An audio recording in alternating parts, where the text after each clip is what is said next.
All right, let's bring it back together. Did anyone agree with their group members on what they would eat forever? Yep. What did you agree on? She had hamburger, fries, and a vanilla milkshake. Oh. Forever and ever. And we have fried bread. Ooh. Broccoli. Yeah. Nice.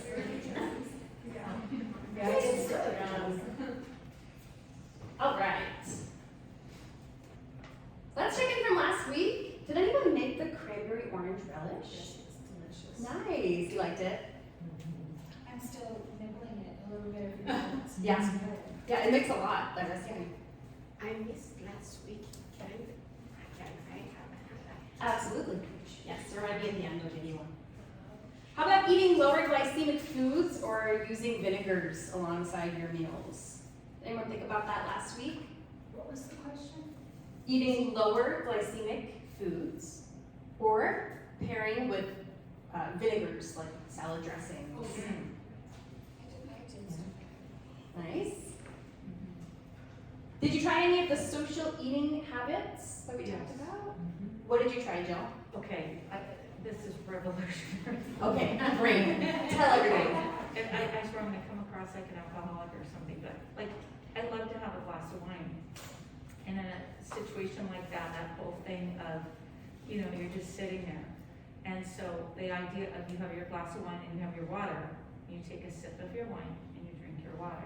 And I only drank one glass of wine the whole night. Wow. Whereas there, might be maybe 2 or 3 through the whole, from the afternoon on, and I'm like, right? That's great. That worked well for you. 100%. Whoever Awesome. said that, thank Great. you. Yeah, I think it was Nicole Hansen recommended that. Cool. What did you try, Jane? I just limited myself to like one plate, one helping, and also, I let myself indulge a little bit, limited in terms of, I like soda and dessert. So I actually limited myself to 2 sodas, but I skipped dessert, but I still made my water go. So, Nice. so I just had a plan, Great. and I followed the plan. You had a plan. Yeah. I love it. This isn't that creative, but I really made sure that I just had, because I love all that Thanksgiving food. Yeah. I just made sure I had just a few bites of each. Mm-hmm. And it was really enough. Of course, then the leftovers hit the next day, so we won't talk about that. That's one thing I found is I wasn't stuffed. I didn't always like overly stuffed. I was satisfied. Great. Yeah, it feels better not to be. Yeah, I was so full. Yeah. Nicely done. Did anyone lose weight last week? It was kind of a hard week. For weight loss. But you stayed the same. Yeah. You know what? In this season, not gaining weight is essentially the same as losing weight. Yes. Oh. But I did lose inches. Oh, congratulations. Good work. Love that. All right, this week we're doing our monthly kitchen clean out. Even if you've done it the past 4 months, we're doing it again. Going through the pantry, reading the labels on everything in the fridge, the freezer, the dry pantry, the counter, wherever you store your food, and removing, disposing of anything with the toxic oils in the handout. In the email, the Welcome to Accelerated Nutrition Coaching, our full guide, that's like 45 pages long, there are tons of ideas on what to replace those things with. If you cannot throw things away because it will cause marital conflict, for example, try and make yourself your own shelf. So you have your fridge shelf, your freezer shelf, your pantry shelf, so you can at least create an environment that's just yours. Any questions about the kitchen clean out? All right. Make sure you grab a new task sheet. It's the start of the month. The level that you are on or moving on to. And at the end of the quarter, if you haven't been around here very long, you may not know this, but after every 12 weeks, we take a week off. We close the doors, we shut off the lights, nobody's here. And during that rest week, you should also rest with your intensity of nutrition habits. Meaning, maybe you don't want to track your food for rest week. That's totally fine. And that week is not going to count towards your progress in a level. So for example, if you're starting level 2 this month, You're gonna have a week off, and you'll come back in January to finish the last month of level 2. Any questions about that? Great. Also 15-minute phone check-ins. If you've been in the program for at least a month and you want to set up a phone check-in, I highly recommend to do that. Only 25% of our participants are taking advantage of that, and it's really important. It's time for you to ask questions, time for you to brag about yourself, time for you to get feedback on your food diary. So take advantage of those phone check-ins. The link to sign up was in the email on Saturday. All right, today we're making sauerkraut. So, I'm gonna show you how to make it. Has anyone ever made sauerkraut at home before? Has anyone ever eaten sauerkraut before? Okay, good. Okay, great. So, I've never made a purple sauerkraut until last Wednesday, and it is so beautiful. The colors change over the course of the fermentation. It's way more nutritious than a green cabbage. What do you think it's more dense in, if you had to guess, nutrient-wise? Iron. Iron. I don't know about the iron, maybe. Antioxidants. Antioxidants, yes. That purple color, that's what tips you off. That is really rich in antioxidants. So I just take off, maybe this one too. If there's any kind of like shrivelly outer leaves, just remove those. One head of cabbage that's a medium, small medium, is gonna be perfect for this size jar. This is a 32-ounce jar. And you always wanna make sure that your jar is freshly washed in hot water, because we wanna limit the potential growth of any negative or harmful bacteria. So nice, fresh, washed glass. I'm gonna cut this once through the root. Again, through the root. And that, okay, we'll fix that. And now we can do a simple diagonal cut just to get rid of that root in each of the quarters. So it just saves you kind of a little bit of hassle of getting rid of that root part.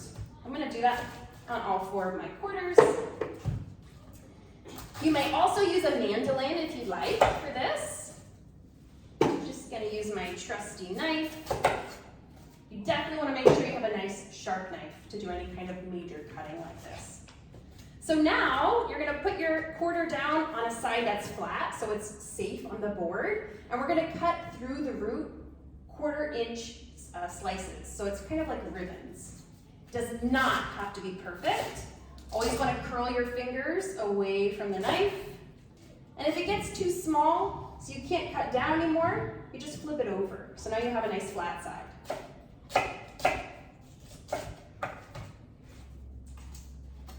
Who likes to cook with cabbage at home? A few of you. Cabbage has become my new favorite vegetable. I had no idea how delicious it was, just like sauteed or roasted. It totally has a different flavor than if you've ever had boiled cabbage. Totally different flavor profile than boiled cabbage. So I think we're gonna do more recipes with cabbage in January. All right, super quick, just chopping through. So next, we're gonna put all of our chopped cabbage sliced into our bowl. You could go a little bit more with this if you want to do some cuts across for it to be smaller. But it's all going to get broken down as it ferments, so it doesn't matter how big those pieces are, really. The magic ingredient in our fermentation is sea salt. It cannot be iodized salt. It has to be non-iodized salt. Iodine will not let the bacteria grow. It'll kill the bacteria. So I'm gonna take about a tablespoon, sprinkle it across my cabbage, and then give it a little massage. The idea here is that we want it to start to release some of its juice, some of its liquid. And we'll talk about what the liquid is doing in just a moment.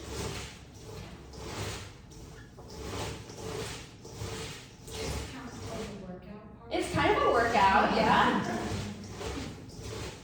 It's like a little upper body. And then I'm just gonna let this sit for the rest of our lecture time, and we'll jar it at the end, and I'll show you how to jar it.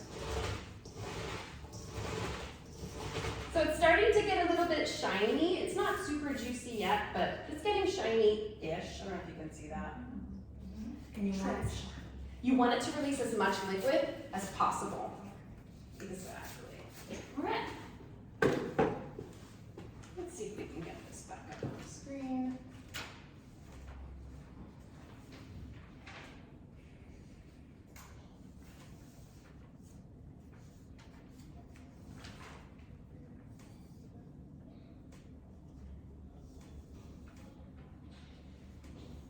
So close, so close.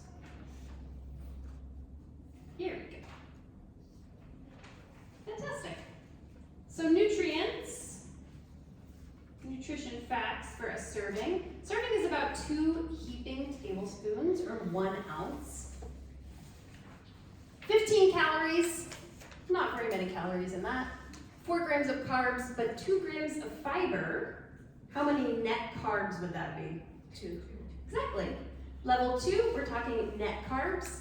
That becomes important in level 2 of the program. Provides very little protein and very little fat. However, it gives us prebiotics, which we will define a little bit later. Lactic acid bacteria probiotics. And 3 in particular that we have listed here. And all this is good for your gut, right? Yes. Spoiler alert. Yes. Good for your gut. Good. So here's a study I found about specifically Lactobacillus plantarum, and that's one of the major strains that's in fermented sauerkraut. This study showed that Lactobacillus plantarum alleviated stress and anxiety and enhanced memory and cognition in stressed adults. And specifically, after 12 weeks of giving stressed adults extra Lactobacillus plantarum, they found reduced scores of stress and anxiety, and also in their blood, lowered pro-inflammatory cytokines, such as INF gamma and TNF alpha. And then we also saw enhanced memory and cognitive traits, better social emotional understanding, better verbal learning, better memory. And that's just from having probiotics. So that's pretty significant. And was this all from just 2 tablespoons a day? So this was from actually a supplement. Oh. So this wasn't from real food. I would probably venture to say that real probiotics from real food would do even better than that, because isolated probiotic strains are not as synergistic as the probiotics that we get in fermented food. Question. Yes? So if we're using fermented foods like this, like sauerkraut, you're using you're talking about 1 ounce. Would that be equal to a serving, or is that like a vegetable serving, or is that a little less than? Great question. A serving of a fermented food like a sauerkraut or a kimchi would be 1 ounce. A serving of a fermented food like a yogurt or a kefir would be 8 ounces, so 1 cup. You're welcome. I also found this really cool study on Lactobacillus plantarum, as well as that second strain in sauerkraut. This was not quite as a compelling study because it's a mouse study, but still has some good takeaways that could probably relate to human physiology. And this one, they found that administration of probiotics improved the survival of mice that were infected with the flu. So for flu season, really important to be getting in your probiotic foods because it's so helpful for our immune system.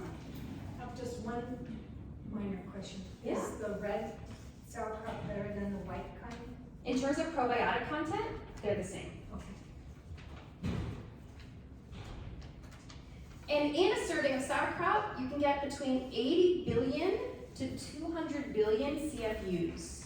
CFUs, that's the way that we measure the strength of probiotic doses, colony-forming unit. And the reason there's a range is because if you let it ferment longer, you get more colony-forming units of that probiotic microbe. And what does fermenting longer mean? Like, Leaving it on the counter for longer. oh, Yeah. I mean like Yeah. months or weeks or? Some people say you can leave it on the counter for 2 to 3 months. Wow. The one we're gonna try today fermented out on at room temperature for 5 days, and then I put it in the fridge. I've never tried a sauerkraut that was aged 3 months, but maybe you can try it and let me know how it goes. Yes, Does putting it in the fridge then stop the fermenting? pretty much. Okay. Pretty much, yeah. And that's the reason why a lot of the really good quality fermented cabbages and pickles you'll see are fridge stored at the store. They're in the cold section. Has anybody ever done any jarring or canning here? If you've ever done jarring or canning, you know that there is a risk of botulism. So we definitely need to make sure that we use sanitized jars, clean hands or gloves, but also we need the pH of the fermentation to be low enough, acidic enough, so that it can kill any dangerous bacteria, such as Clostridium difficile, botulism, etc. So your nose will tell you, you'll know for sure if it smells off, but you can also get pH test strips, just like on Amazon, if you're a little bit nervous. If you're a first-time fermenter, and just test your ferment to make sure it's below 4.6.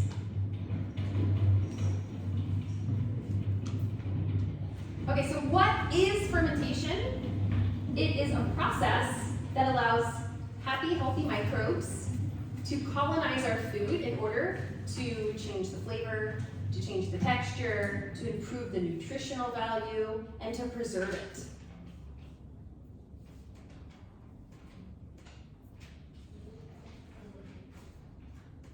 Brief history, 10,000 BCE, we have a record of spontaneous dairy fermentation. It's a really long time ago. We discovered fermentation. We did not create fermentation. This is something that's been evolving alongside humans for a very long time.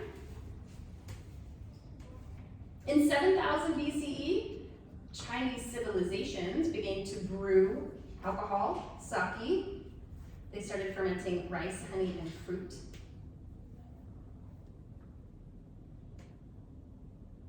And we're still drinking those today. 3500 to 300 BCE, in Egypt, we had the first fermentation of sourdough bread, use of leaveners in bread.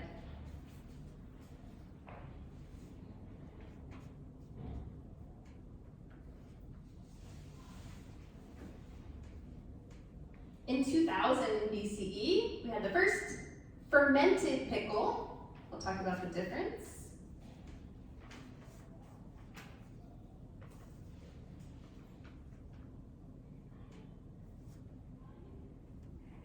Has anyone ever used pickle juice for muscle cramps? Ginny's tried everything. I do that a lot. It's very effective. Yeah. Within 1 or 2 minutes. Salt, electrolytes. Yeah, pickle juice. It's a really good way. If you just had a workout and you're home and you're like spasming, have a little shot of pickle juice. Does olive juice work the same? Yes. And then a little more recent, in 1910 to 1935, that's when we started identifying different specific bacterial strains. So Lactobacillus acidophilus was the first strain that was identified. And so we're very young in our understanding of microbes, the microbiome of our body, and how it relates to our health.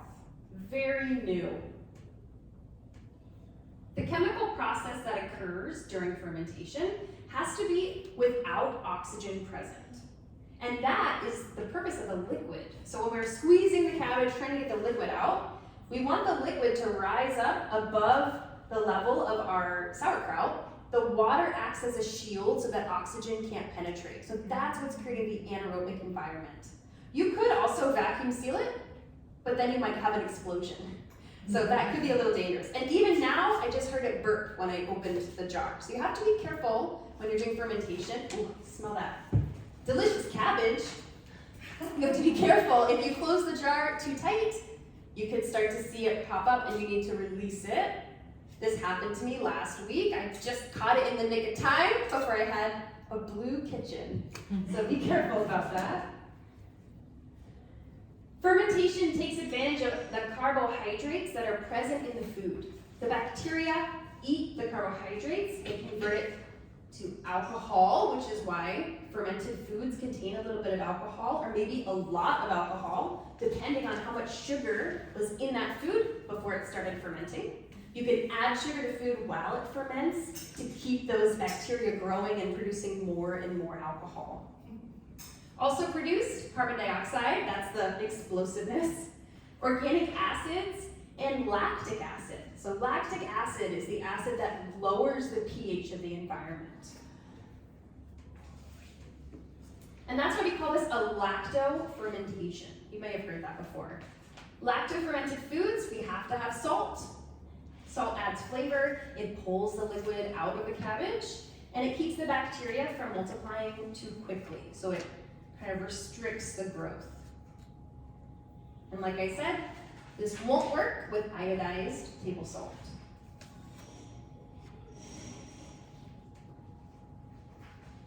Pickles. Are pickles fermented?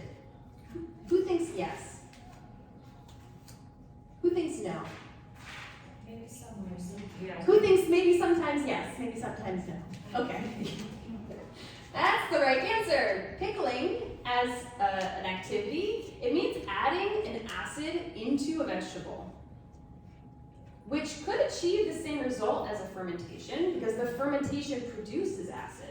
But in pickling, we are adding the vinegar or the lemon juice or whatever the acid is right at the start, and so nothing is growing in a pickling situation.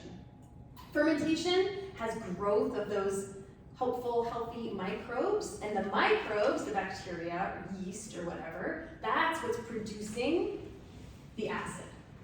So how to tell if you're at the store and you're looking at pickles, how to tell if they're pickled or fermented? If you look at the ingredient list, if it's pickled, the ingredients will include vinegar. They also usually use chemicals to restrict the growth of bacteria, and that could be sodium benzoate.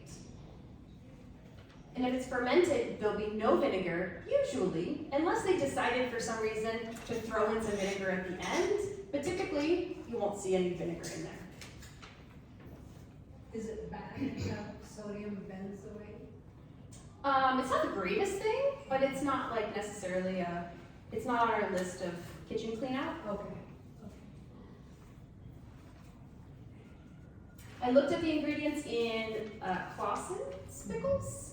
So they are using lots of preservatives, dye, they're dyeing it green, and vinegars. So that's one of the ones we want to probably avoid.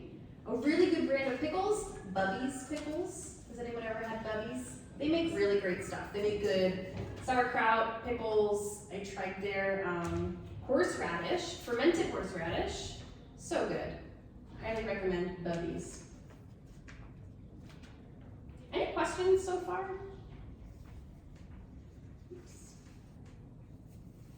Did you get Bubby's at, like Whole Foods? They sell it, for sure they sell them at Sprouts. I think some of their products at Trader Joe's as well. And I think I've seen them at Vons. Bubbies. Yeah, especially at Sprouts. Especially at Sprouts. They have their own little section, Oh, they do? at least in Crown Vic. Okay. Nice. Some other fermented foods.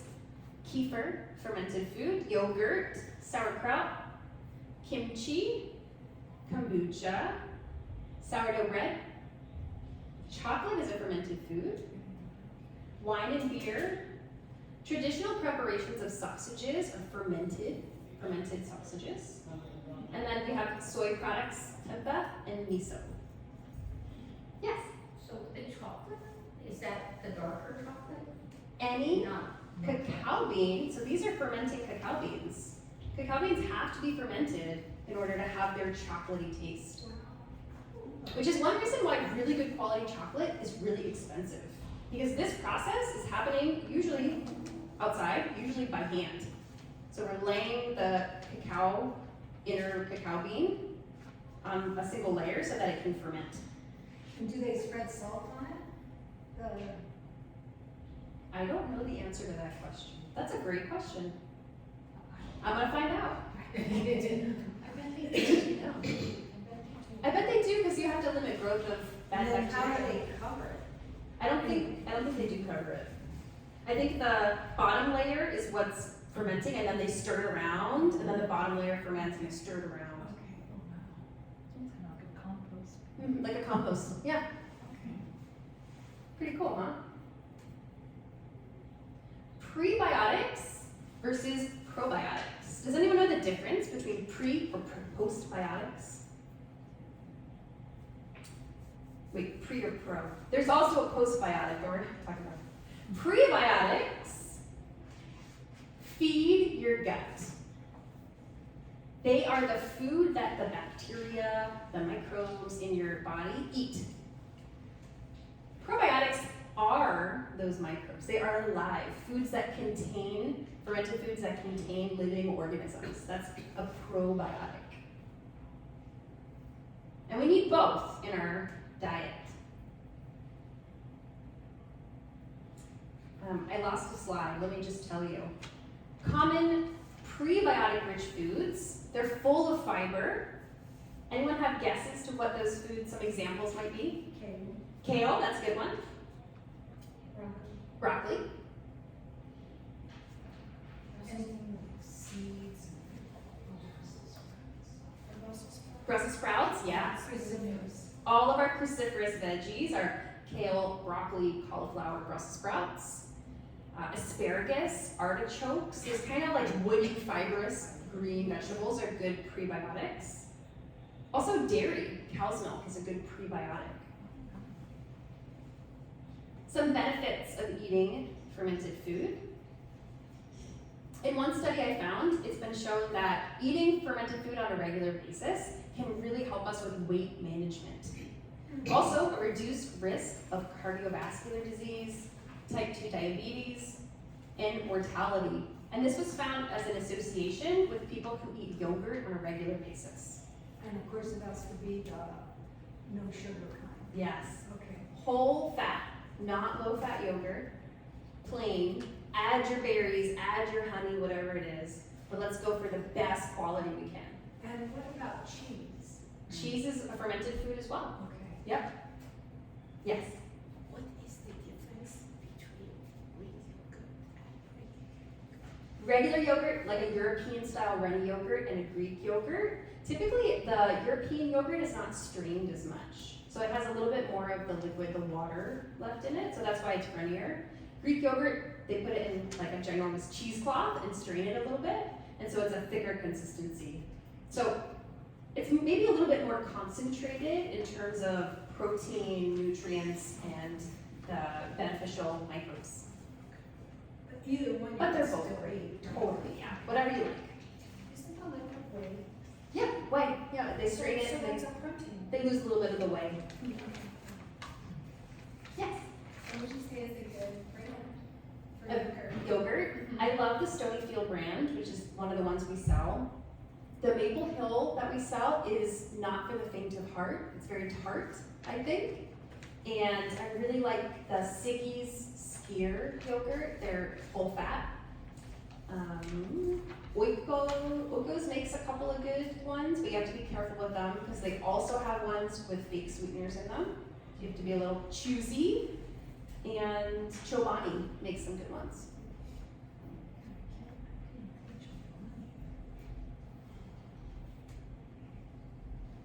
The microbes in our sauerkraut and in our gut produce nutrients. They actually make B7, B12, B11, along with vitamin K. And when you eat fermented foods, along with your carbohydrate-rich foods, it lowers the blood sugar impact of that carbohydrate-rich food. So it balances your plate to have some fermented food on the plate.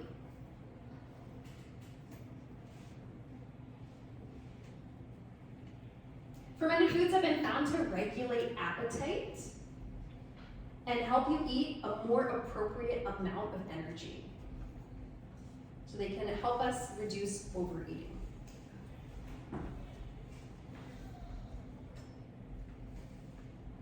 So what about supplements? Is anyone taking a probiotic supplement?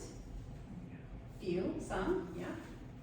Supplements can be helpful. I always think it's better to go for the food first. If you can have kimchi or sauerkraut or yogurt, one type of fermented food every single day, go for that first. However, if you have a specific illness or condition, chronic inflammation, if you're recovering from an injury, if you're taking antibiotics and you want to combat the use of the antibiotics, a supplement might be a good idea for you.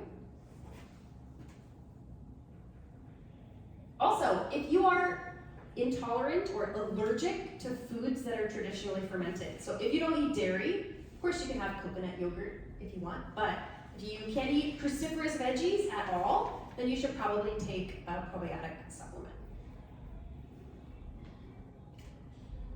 And if you do take a probiotic supplement, you should change the strains that you're taking every time you reorder the bottle. So it could be the same brand, but just a slightly different combination. And that's because we really don't understand anything about probiotics yet, and every supplement is just a shot in the dark. We're just choosing strains willy-nilly. We don't really know if they're complete. We don't know if the food itself is providing some magical key to the probiotic working properly. So change it up frequently. The reason this matters, your gut health, the health of your digestive tract, the community of different microbes in each part of your digestive system is your health. You cannot be healthy without a healthy gut. Your gut and your brain have this two-way communication happening at all times. A healthy gut is anti-inflammatory, and a dysfunctional gut is very inflammatory. The gut-brain axis, it looks like this. There's a few different ways that the digestive system and our brain, our central nervous system, communicate. So one way is through the vagus nerve, and that's a nerve that's running all the way down to our digestive system.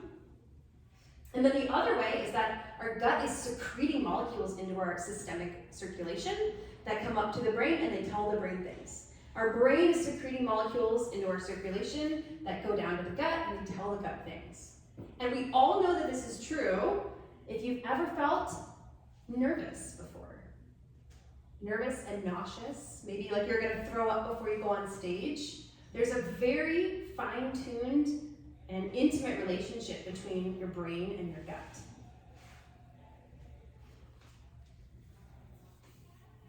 So how do we know if our gut is healthy? Number one, we have to be having regular and pain-free daily bowel movements, at least once a day. Consistent energy levels can indicate a healthy gut.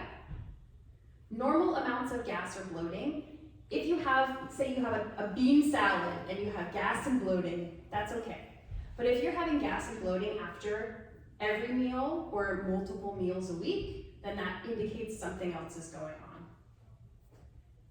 Mental clarity is a really big indicator of a healthy gut. Start to get brain fog when there's things going awry down here. And healthy reactions to food and stress. If you seem to be accumulating food intolerances every year, you're checking another food off your list that you can't eat, that's a really big indicator that your gut is getting out of control. Any questions about that? Okay, how do we improve our gut health? Eat fermented foods daily. Some studies show that the optimal number of servings of fermented foods each day is 6 servings. So a serving of sauerkraut is 1 ounce or 2 tablespoons. So you might be able to have 4 tablespoons at a meal, that's 2 servings. Serving of dairy is 8 ounces. Say you have yogurt for breakfast, that's 3 servings. Kimchi with dinner, another 2 ounces, say that's 6. So you could get there if you're having some fermented foods at every meal. If you don't eat any fermented foods right now, you might want to start slow.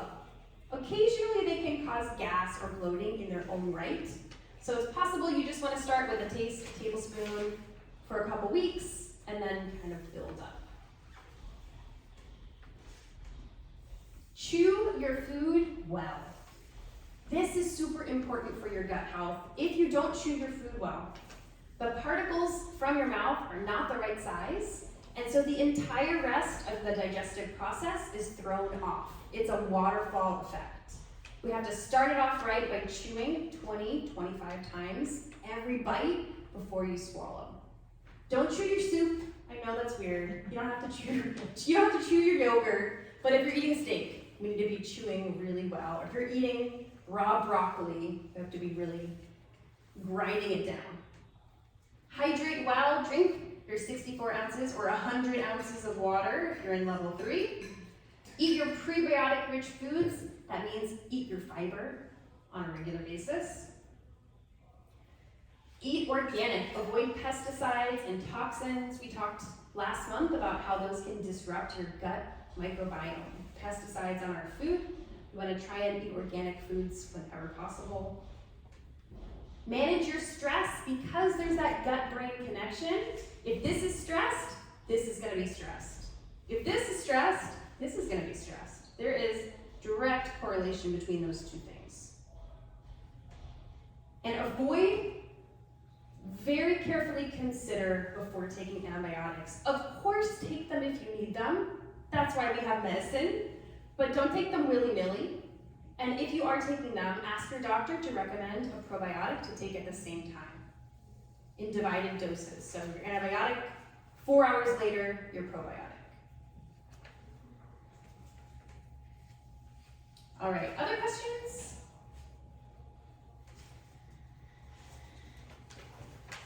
Okay.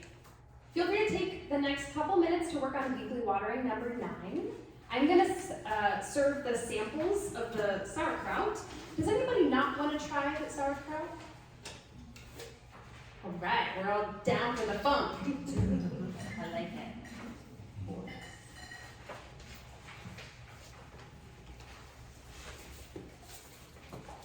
Did you get a journal, Patrick? No. Oh, let me give you a journal. Okay.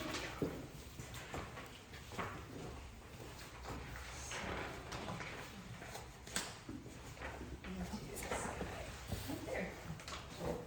Do you need a pen? No, thank you.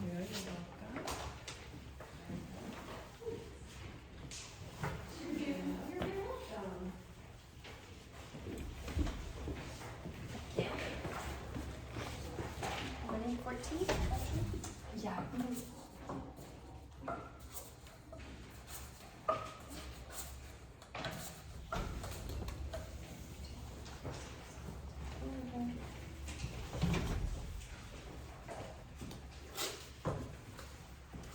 Windows, make 2 extra than you think you need.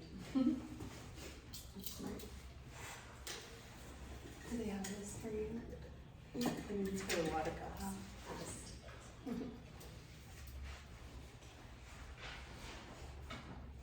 And then a little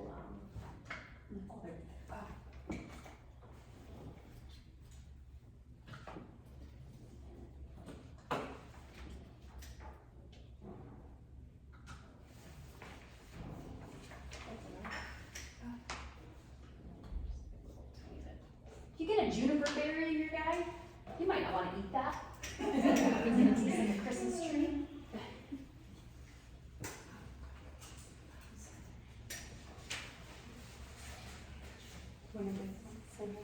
Yeah.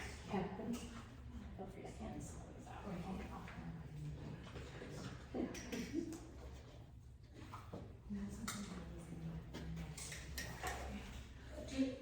Can you get juniper berries at the store? Yes, I got them at Bonds. Oh. Yeah. Oh, I didn't even mention, I have mustard seed, caraway seed, and juniper berries in mine. Yeah.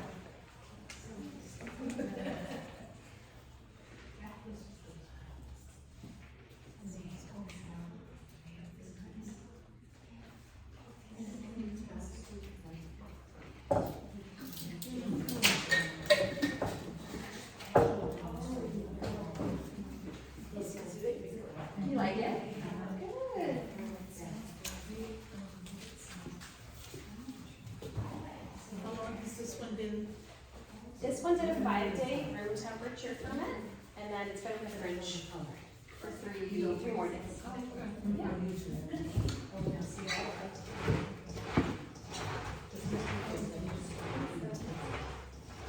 got kind of like a Reuben feel to the caraway seed, you know, like the rye bread.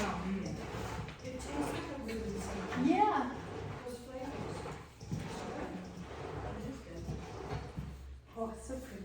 Yeah, it's really pretty. I like the red. All right, I'm gonna jar my sauerkraut. So you just basically pat it down.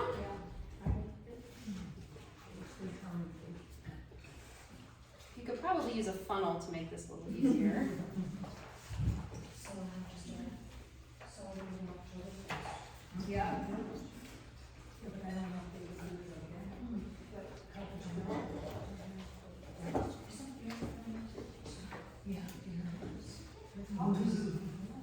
And guess what? Next week we're gonna make a dish that we're gonna top with your sauerkraut that we fermented right now.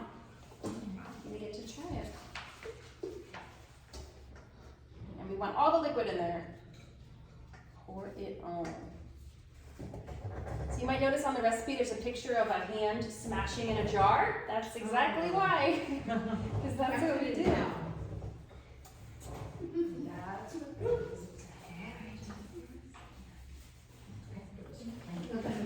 This one got really difficult. There it is.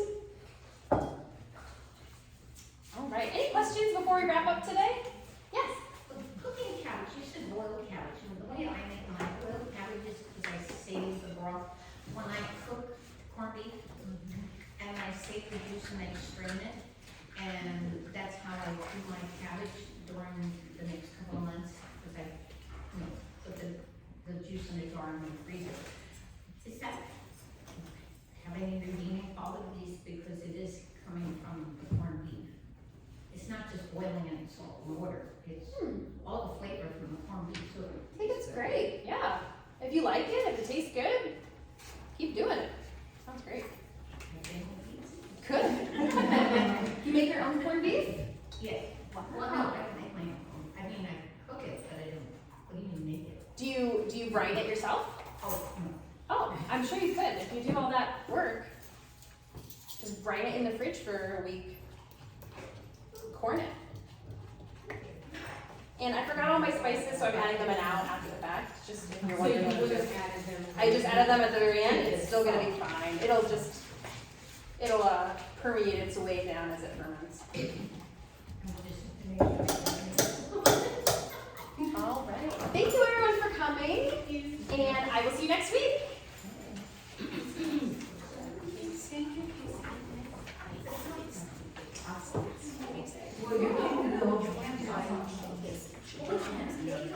To make up. So I will send you the video from last week, like I'm filming it right now.